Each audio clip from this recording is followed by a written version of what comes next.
What's up, short attention span history nerds? I'm Michael Perry and you're watching 10 Minute History. Today I'm going to cover the less glamorous side of Bonnie and Clyde. It's not the romantic version that Hollywood produces or the sleek debonair style produced by several musicians. No, this is the cold hard truth that may have you seeing them as two stupid kids that made a lot of mistakes and got their just reward in the end.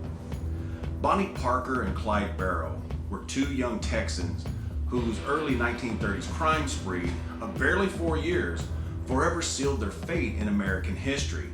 Their names have become synonymous with an image of two star-crossed lovers willing to rob anyone and die together in the process. A world where women chomped on cigars and brandished automatic rifles, and men robbed banks and drove fast getaway cars, and lived life fast because the end was always around the next corner.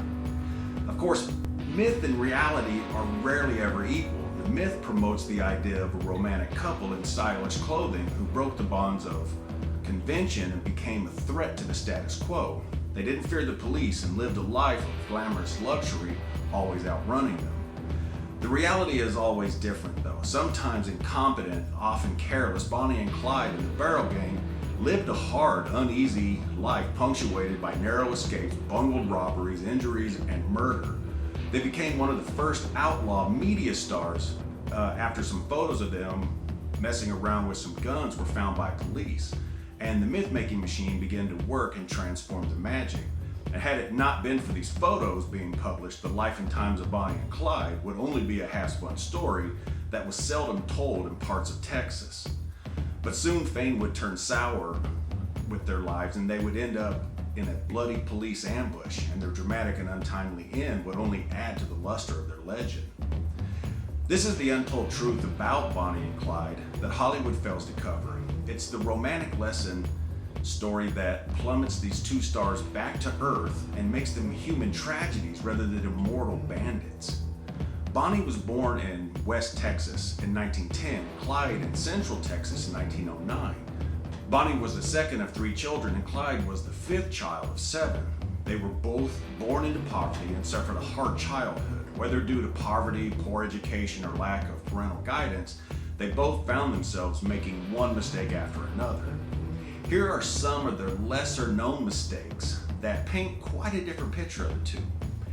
Bonnie and Clyde made plenty of mistakes in their short lives. She died at 24 and he died at 25, but their tattoos topped the list. When they were gunned down outside Salis, Louisiana on May 23, 1934, Bonnie died with her husband's name, Roy, tattooed on her leg. That's right, she wasn't married to Clyde. Although she often told people they were married, she was still legally married to her high school sweetheart, Roy Thornton. She married Roy at 16, and after a few months, his drinking and beating caused Bonnie to leave for good. But not before she got a pair of intertwined hearts with both their names tattooed on her knee. Sometime after leaving Roy and during the relationship with Clyde, she got another tattoo with Roy's name, this time on her inner thigh. That makes absolutely no sense to me if she and Clyde were actually truly in love. Clyde's tattoo choices are even worse, mainly because he had so many. One of them was his sweetheart's initials, and it was BEP, not EBW, which stood for Eleanor B. Williams, the little gal he hoped to marry before a rental car mix-up on his way to see her set him on a life of crime. He also had a tattoo of USN on his left arm. Problem was, he was never in the Navy. He tried enlisting as a teen and was excited to serve his country, but before he found out if he made it, he got the tattoo, and he didn't make it. He was rejected for medical reasons. He had several more tattoos, a bulldog with misspelled name American Bulldog under it, and the outline of Texas with a star over Denton, Texas, believing it to be Ellis County, and a woman's face. And it wasn't Bonnie's face either. He didn't know whose face it was either, but he would often state, "I don't know who she is, but ain't she purty?" The story of Bonnie and Clyde come with many lessons. A life of crime was probably a bad choice. True love can't stop high caliber bullets from determined lawmen, and think long and hard before getting a tattoo. Those suckers last forever, even into the grave. Bonnie wanted to be an actress. Bonnie Parker, who was born on October 1st, 1910 in Rowena, Texas. She didn't have an easy life either, but she had big dreams. Her father died when she was either 1 or 4. The jury's still out on that exact date, but she was very young when he died. Her mother moved the family, she had an older brother and a younger sister, to an impoverished suburb of Dallas known as Cement City to live with Bonnie's grandparents. Bonnie was a bright, precocious child who thrived on attention. She liked to sing, dance, and perform on stage, and because she was considered especially pretty, she dreamed of becoming a movie star. When she was 16, she posed for some glamour shots she hoped would catch the eyes of Hollywood, but it didn't. Soon after, seeking a different pathway out of poverty, she married her high school sweetheart, Boy Thornton. That didn't last long either. Their relationship fell apart after a few months, and even though they never divorced, she never saw him again. Bonnie never got the attention from Hollywood she craved, but she definitely did achieve a kind of fame, infamy. This would happen in 1930 while waiting tables at a diner when she met Clyde Barrow. Bonnie also wrote poetry. Bonnie wrote a lot of poetry in her day, most of the time when she was sitting cooling her heels off in jail. One of her most famous poems is Suicide Sal, and it goes like this. As long as I've stayed on this island and heard confidence tales from each gal, only one seemed interesting and truthful, the story of Suicide Sal. Now Sal was a gal of rare beauty. Though her features were coarse and tough, she never once faltered from duty to play on the up and up. She told me this tale on the evening before she turned out free, and I'll do my best to relate it just as she told it to me. That's not bad for a bandit, huh? Now, Clyde Barrow, on the other hand, was lazy. In 1932, Clyde was sentenced to 14 years in the notorious Eastham prison in Texas for robbery and automobile theft. He was so determined not to have to work on the prison farm that he chopped off his left big toe and part of his second toe with an axe to get on medical discharge. He would walk with a limp for the rest of his life. Ironically, he was released on parole just a few days after chopping off his toes. What a dunce. As for Bonnie, she suffered terrible burns from battery acid after Clyde accidentally sped off a bridge that was under construction. He was going so fast he missed the warning signs. The car flew off, crashed, and the acid from the battery spilled onto her leg and ate down to the bone in some places. She had such a hard time walking after that Clyde often had to carry her. One of the most famous pictures of Bonnie and Clyde has him lifting her up into his arms, and it's believed that this photo is actually him just carrying her due to her inability to walk. Bonnie and Clyde stole the car of their future mortician.